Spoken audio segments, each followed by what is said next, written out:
returning to the now. And then it's like, okay, so once we're in the now, if we're still doing the roller coaster of random thought, right, then, I mean, what's the point? Yeah, I have no Right? idea. Yeah.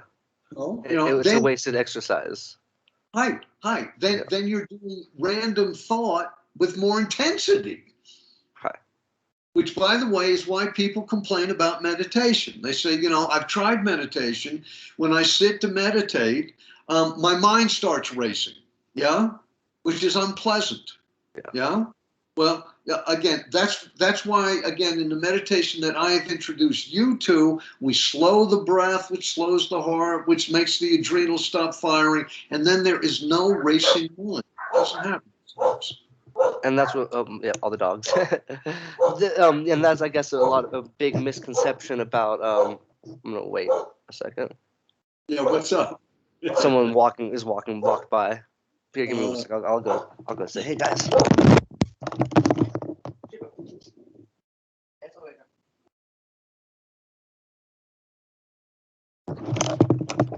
She's just barking at the wind. But yeah, I think what I was gonna say is there was a big misconception with meditation in general is what is the purpose and application of meditation. There's so many ideas behind why, just ideas floating around in like the public about why someone would do it, and I think a lot of the ideas are probably not even accurate at all. And so it kind of goes back to what we are just talking about. We've talked about this many times, so let's just do it really quickly and like kind of abbreviated. But what is the purpose? Why would someone want to come back to the now? Well, again, to get off that ongoing roller coaster of random thought and then ensuing random emotion. But like you Yeah? just said, that it doesn't always stop that. No, no, no, You no. Then can we've go to got the to here go. and now. Once we then actually get in the now, that's not the end of it. Then we have to do more. We have to do more, Yeah. right? Well, again, then being in the now, we disengage from that roller coaster. By the way, that is one of the points of meditation. One of the most important points is, like, I was doing it with this gal last week, once again, and she's like, so I'm calm, I'm relaxed, and so then I go, so what does it feel like? And she goes, it doesn't feel like anything. And I go, okay, well, how does that feel? And just like your aunt, she went, oh God, it feels so good. Yeah. So all this stuff is to feel good. I'm sorry, it's that lame.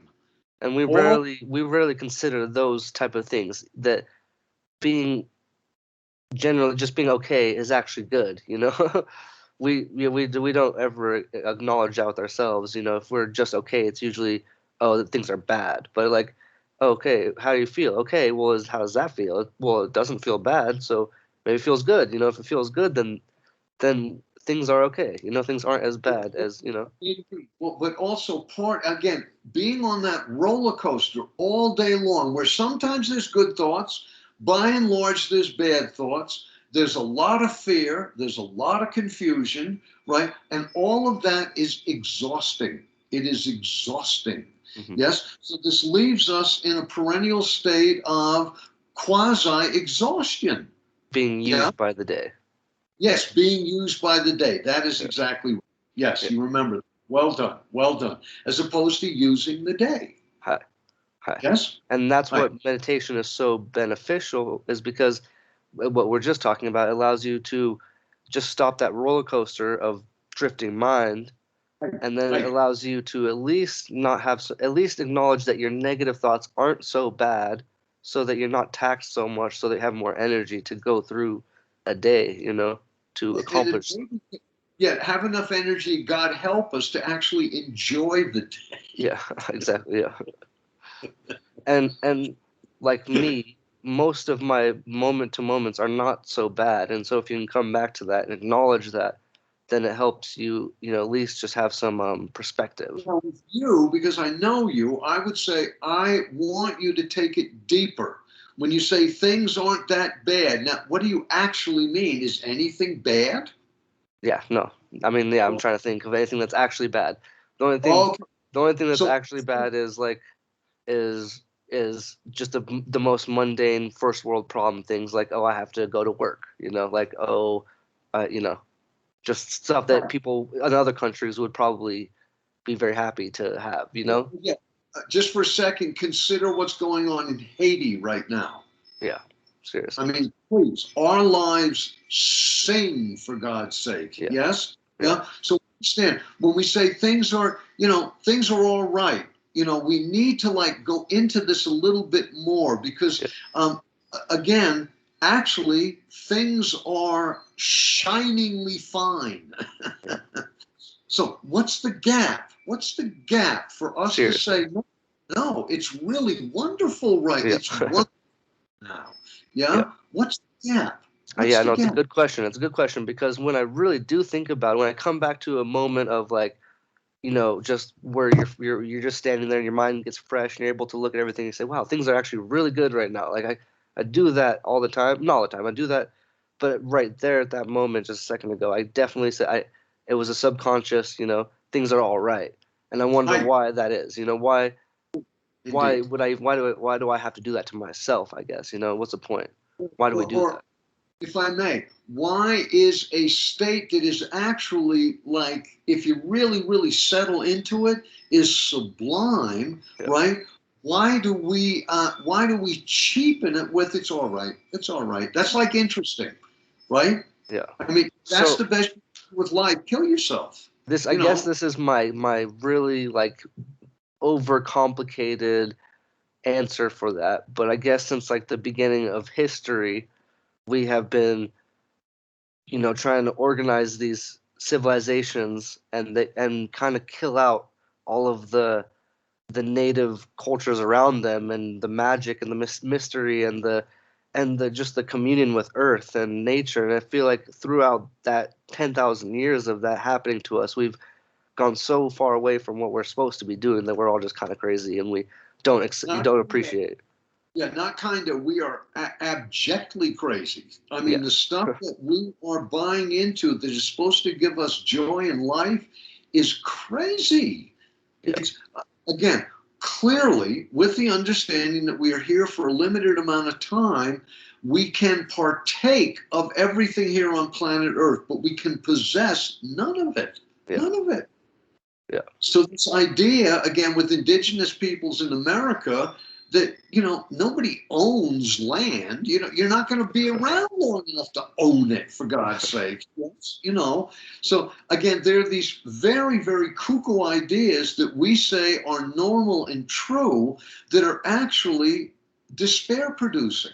Yeah, and I think most people at large, especially just in our culture, they have a very small window of perspective in terms of history and the future. They look maybe like 5 years in the past of history, even in their own, maybe just their own lives, and a little bit beyond that, and a little bit forward. But they don't really, in terms of like, what we're talking about, like why do we think like this? Why are we not happy to be? They'll maybe look to like 10, 20 years ago into history, but I don't think many people go all the way throughout history and look at all of the points that have caused us to come to these, and even in the future where we could be going with these concepts and what we could be doing as a different, as a alternative, and so I think that like a positive alternative. A positive alternative, yeah. And my point though is I think that there's not enough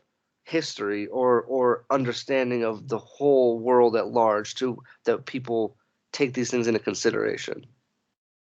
Well, that's why, again, investigating history, investigating culture, investigating art, and investigating religion, all of that stuff is just a beautiful use of life. Also, it will gain you perspective.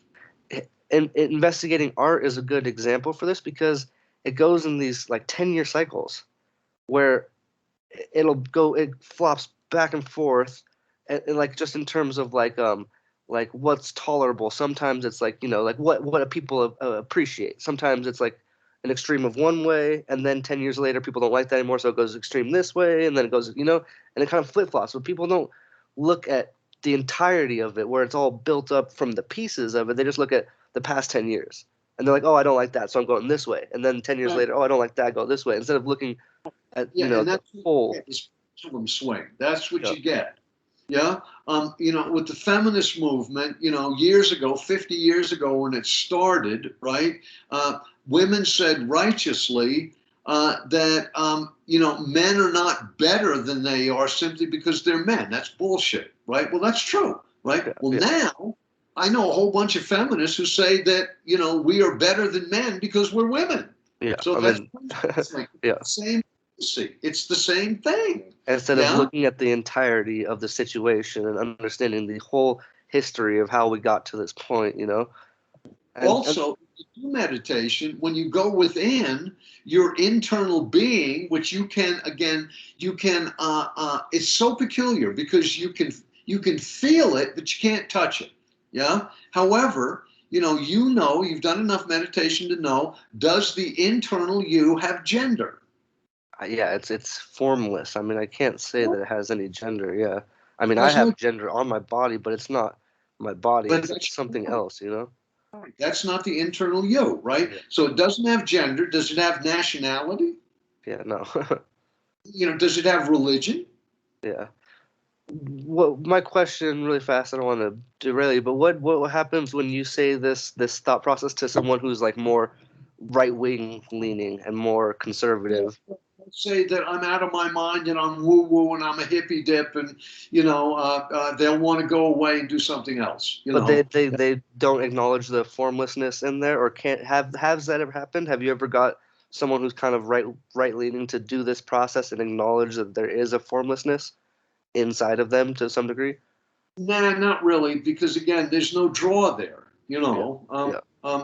Like that Christian guy I told you who was convinced that the only perfect trees were in heaven. Therefore, any tree that he looked at planet Earth, he saw it as a mistake. And that's what not most Christian, but that's a very strong belief in some Christian practices, right? Some Yeah. Christian practices, yeah. Yeah. And again, Christianity's been around for 2,000 years, long time. And just like any organized expression of our kind that endures, there's going to be, over the centuries, there's going to be reinterpretations. I mean, that's just the way it works. Yeah. That's like telephone over the centuries, that game telephone, Yeah. right? It never gets the same when it comes back to you, Indeed. It doesn't. It morphs. It changes. Yeah. Well, that's kind of like DNA, for God's sake, right? The main thing in all of this is that what is the point? The point, again, is to be safe, is to become a safe being, so that other beings do not have to be afraid of us. Yes? Mm-hmm. Right? Now, again, as a goal, we're not talking about going to heaven or not going to hell. We're just talking about being here and living here, right? And our reference of being here is to offer service and comfort, even refuge for other beings, right? That is the reason why we are here. That's the point of being here. How does that sound to you? I mean, so in my first little, it was supposed to be a short film, but it turned into a bigger one. But one of my little ditties is what is a purpose? What is our purpose? And it kind of go into that whole thing that that all these other creatures, they all kind of act as a part of the system, and they all have their place and their position, and they all kind of help the Earth continue. And if we went away, the Earth would probably continue the way it did for thousands of years until a natural disaster happened. Yeah. Right. But if you take away certain things, like even like bees or like ants, as we know, it could destroy the whole ecosystem. So like, what is our purpose? What is our position? What are we supposed to be doing? And like you just said, we are here. We can be. It is a possibility to be stewards, to take care of, to use our ability to take care of this place, to and shine. The beings too. Yeah. Yeah. Like the mouse under my sink, right? getting his morning bit of bread. It was just a delight because he was like checking me out, man, and then he'd come out a little bit, and then he'd go back in again, then he'd come back and look at me again, and then he ran out and he grabbed a piece of bread and back he went into his hole. Yeah, and it was delightful. Yeah. And My mom, little being got breakfast. yeah. We my cats, the little cats, they'll bring the mice in the house. And we didn't have any mice in the house until we got the cats because my mom got the first cat to get the mice out.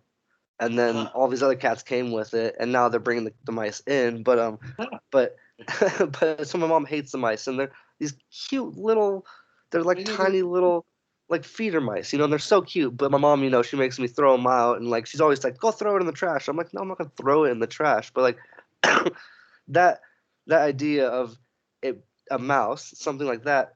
Well, and also this is my mom's fear is that they have viruses and has diseases. Yeah.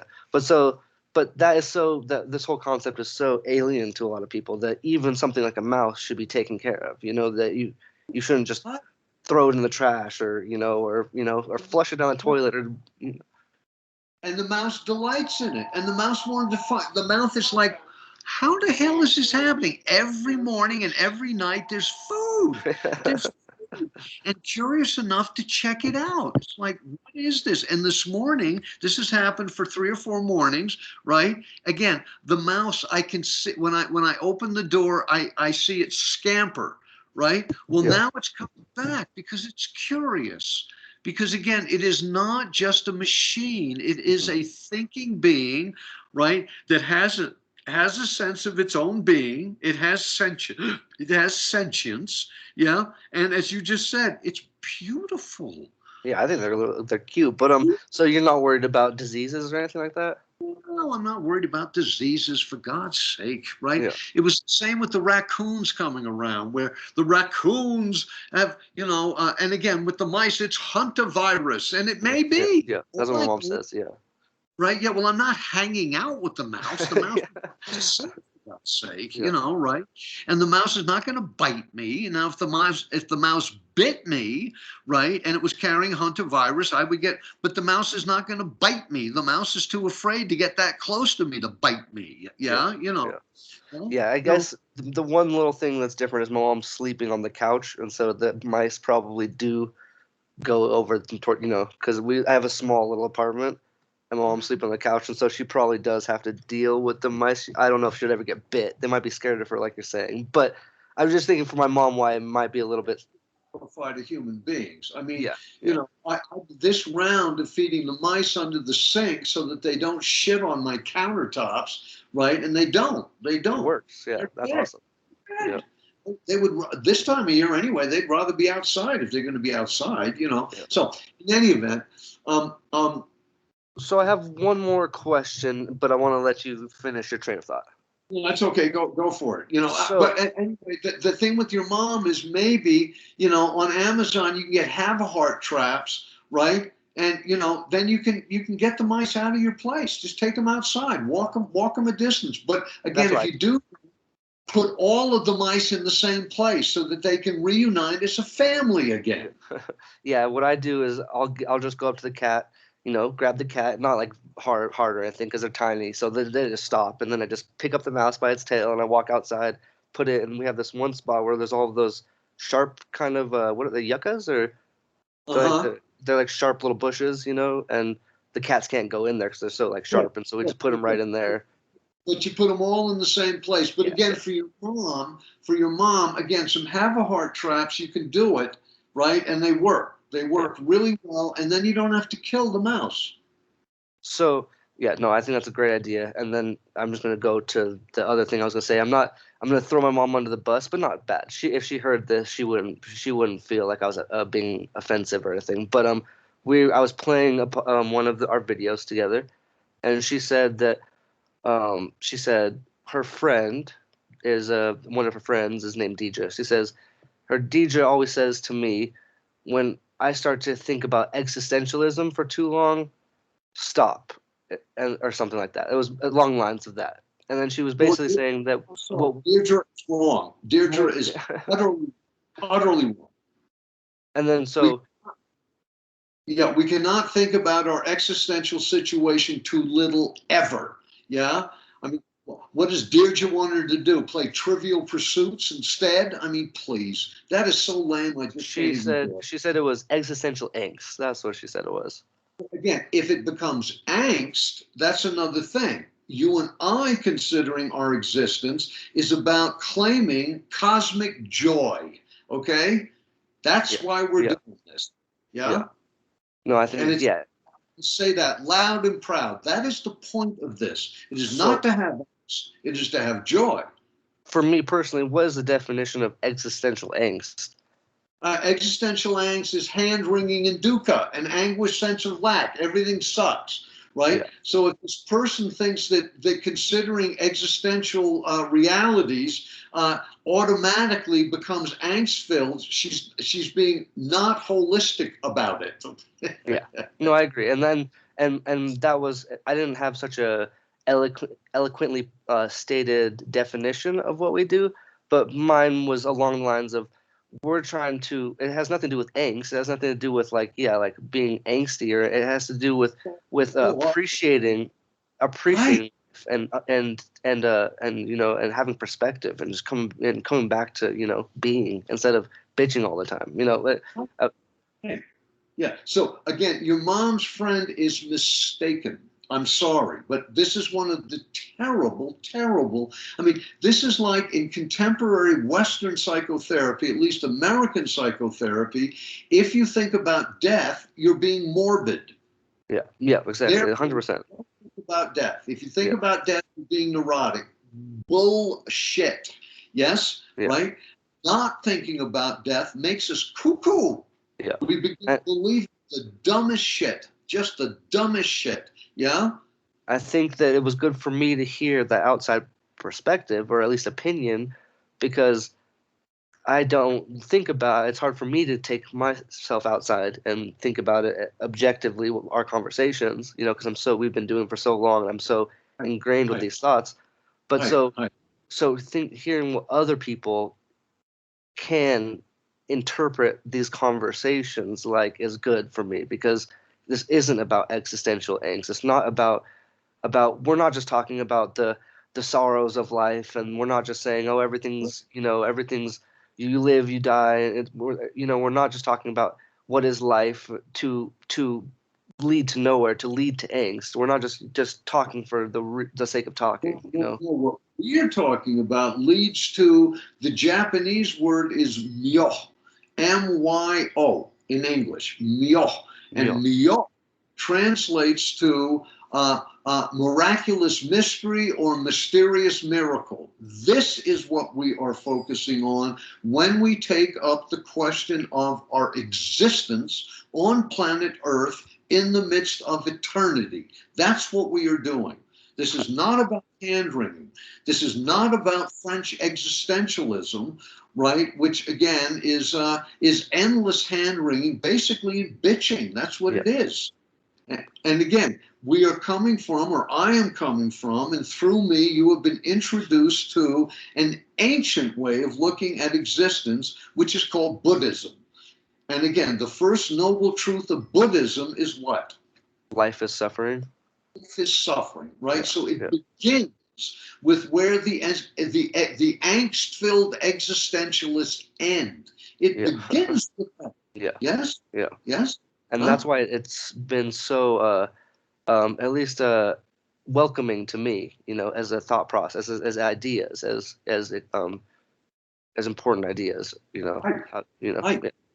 yeah, So your mom's friend is right in that we are coming back to the question of our existence whenever we do this, right? The fact that your friend considers that in doing that you will end up in a state of angst is because again of terrible teaching, Well, I terrible think teaching.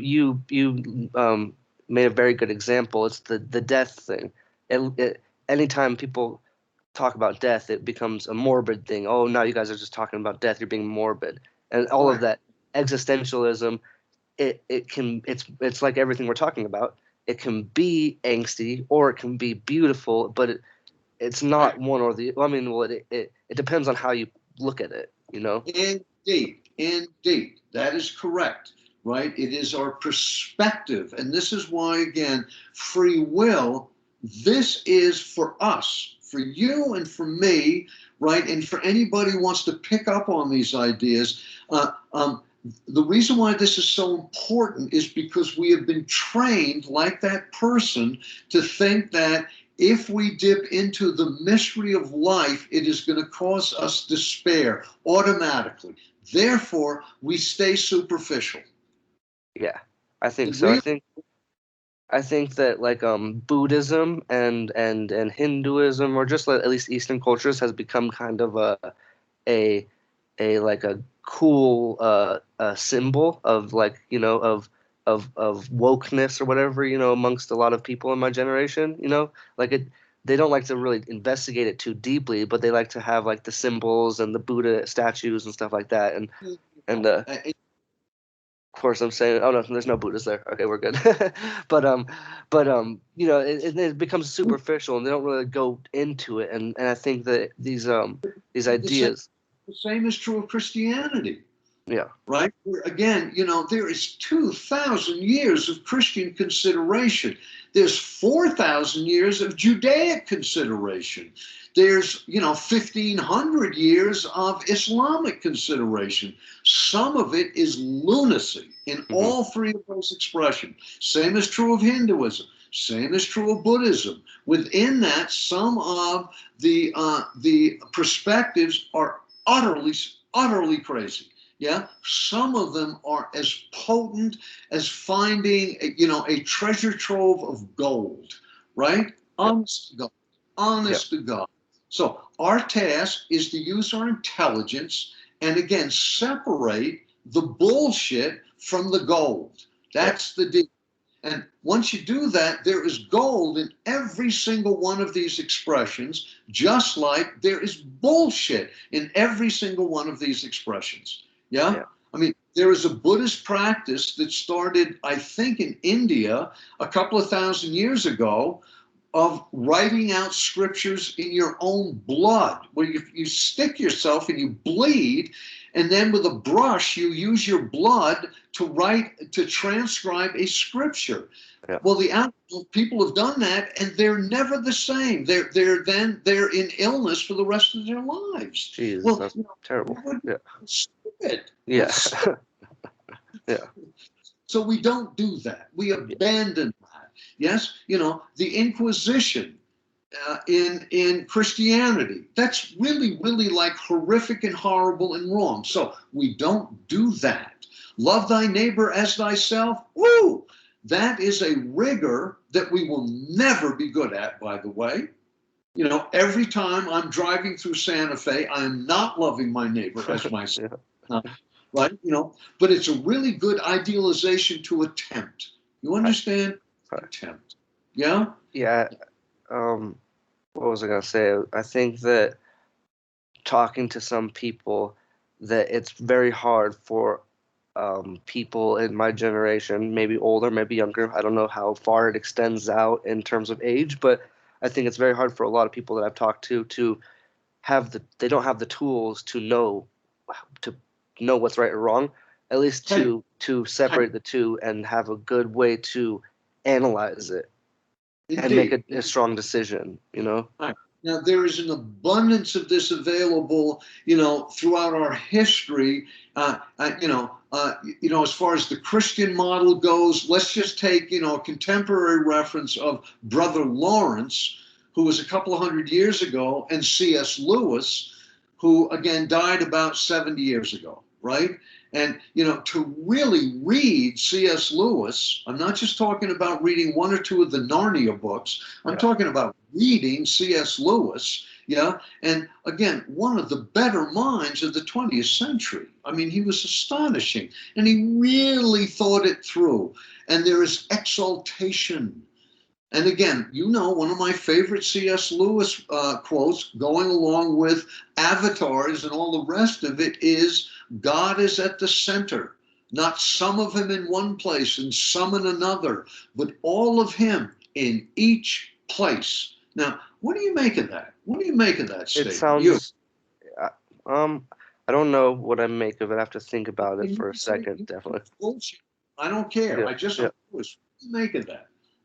That everything is God. I mean, that's the first Yeah, thing that comes to my mind. everything's Yeah, God. yeah. That means also you. What do you make of that? That that I mean, I don't know. Ha! Yeah, I don't know. This is one of the things worthy of consideration when you get back into the now. You understand? Mhm. Right? So there's once we get back into the now, right, and we shed the habituated response to being alive, right, then in the now, in the here, we can take up, as the Beatles said in I Am the Walrus, which comes from Alice in Wonderland, again, and the quote is, the time has come, the walrus said, to think of other things, right? So we come back into the now, and then we take up existential consideration to gain nourishment, not angst. You dig? Right? So again, you got that in C.S. Lewis saying that. What he was saying is God is everything. Yes? Mhm. When it comes to you being part of that everything, there's a pause. Is there not? I had to think about it again, but thinking about it now, I think what that means is that we're not just a body. We're not just gonna die and be nothingness. Also, the body is God given. The body is stardust. Start It's Hey, it's the Milky Way galaxy, for Christ's sake. Yeah. Please. That to some degree there is permanence in everything, even though everything dies. No, be careful now. Be careful. No. Be careful. Now, I understand. So this is a whole other thing, and you see, now you're edging into why the Buddha left the palace at 19, right, and went out to find permanence. But just for a second, I just want just the consideration of that saying from C.S. Lewis, who again I respect deeply, Yeah. deep. Yeah, I'm not a Christian. I'm not, but I respect him deeply. It sounds like something a Buddhist would say. Indeed, or a Hindu, Yeah. right? But so or a mystic Islamic, or a mystic Jew. Same thing. All the mystics say the same thing. We're already it. And nobody believes that. No. So okay, my question is, when I think of being God, Mhm. what benefit does that bring to me?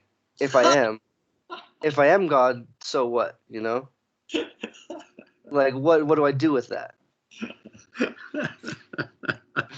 Well, among other things, it might be like like Suzuki Roshi when he was dying of throat cancer, and he called God Big Mind. Yeah. Right. So he said, I am dying of cancer. You all know I'm dying of cancer. He said, there may be physical agony. That's all right. He said, there may even be spiritual agony. That's all right too. It's big mind experiencing the agony. You dig? If you grow into the fact that you are already God, yes, all the things that happened to Alex as this little teeny separate being, right, is happening to big mind. There's much less bite, if nothing else, with the bad of life. There's much less bite. One of the benefits. But again, it is worthy, and I'm not dissing you, dude, but it is worthy. That's a good question. No, yeah. Right, all right, so I'm God. So, what, how does that, how does that, But then, yeah. you've separated so completely that, and by the way, you are still referencing yourself as Alex when you say that, not as God.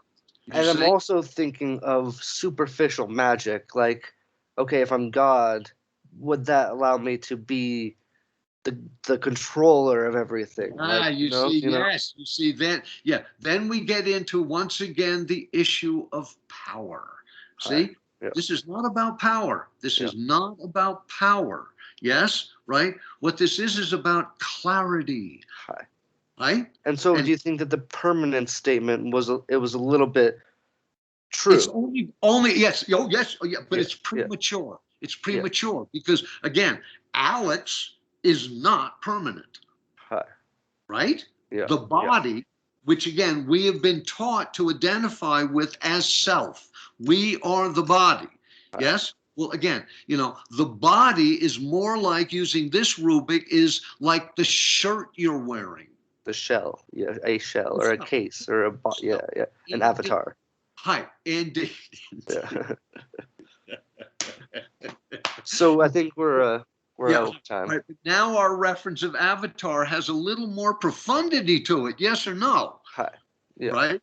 Yeah, right. definitely. We'll get back to this next time. All right, dude. Well, no, but it was good. It was a good question. And we can start with this one. Okay, I love these questions, Alex. This is the thing, yeah? And please understand, this is, your task, right, is to be as suspect of all these ideas as you can possibly be. You dig? I think showing my video to those people and hearing that totally, and like I couldn't even I didn't even have that in my mind, but it did help me step aside and look at it from an outside perspective and have. So your mom said that what we're doing is not a good thing. She didn't say it was a good. She didn't say it was a bad thing. She just said that it was existential angst. She said it was. She literally said it was existential angst, and I was like, "It's not though." And she's like, "Well, you can't tell me how I interpret it." Well, I'm like, "This is not interpretation. We are literally laying it down specifically what we're talking about." And so, yeah. Right. But again, this is why, again, the responsibility, this is from T.H. White, the Once and Future King, the responsibility of the philosopher or the mystic, right, or the person questioning existence is to offer ideas, not impose them. So we offer the ideas. People can do whatever they want. They can say it's bullshit. They can say, let me use these tools, right, to really kind of think about this. Then something totally different will happen. Totally different, right? And what's the total difference? There is then the capacity for ongoing, consistent joy. You understand? Now that is a worthy goal. Yes or no? Yeah. Especially most of us who think life is just, life is eat, sleep, and die. Life is a bitch, and then you die. No, eat, sleeping, and dying is happening in everywhere. Right. That is really happening. We get to eat and sleep. Well, I was gonna say we get to eat and sleep every day until we die, which is pretty awesome. And we're in the middle of everything doing this. We are not just in Santa Fe, New Mexico. Yes? And this is part of the existential angst, right? It's like people saying, when I look up at the night sky, I feel so small. I don't. I feel exalted when I look up and, I was thinking about it coming out of meditation this morning. All my life, I have wanted a miracle to occur, right? And with the advent of my Chan practice, what has happened is making a peanut butter sandwich becomes a miracle. You understand? Yes? Yeah. Farting becomes a miracle. Yeah? Yeah. And this is not, I mean it. No, I understand. Yeah. This is real. Yes? I hate to peanut butter sandwich, which is also God. God is farting. Yes? Well, again, that is stardust farting. Well, how in the fuck does that happen? Yes? Yeah. Gee, it's a mystery. It's also, that's blasphemy in the Christian religion. You know me, dude. Ask me if I could give a whatever. Right? Again, St. Paul said, not now I, but Christ lives in me. Right? Well, that is Christ as God. Christ said, I and the Father are one. Yes, I think in Psalms, in the Torah, in the Old Testament, it says, "Be still and know that you are God." It means it's all right there. It's all right there. Yeah. No, I am He as you are He, as you are me, and we are all together. That's the Beatles. Yes. On that note, dear man, I love you, and I'll see you tomorrow for Qigong. All right, I'll be there tomorrow. Love you too. That was a good one.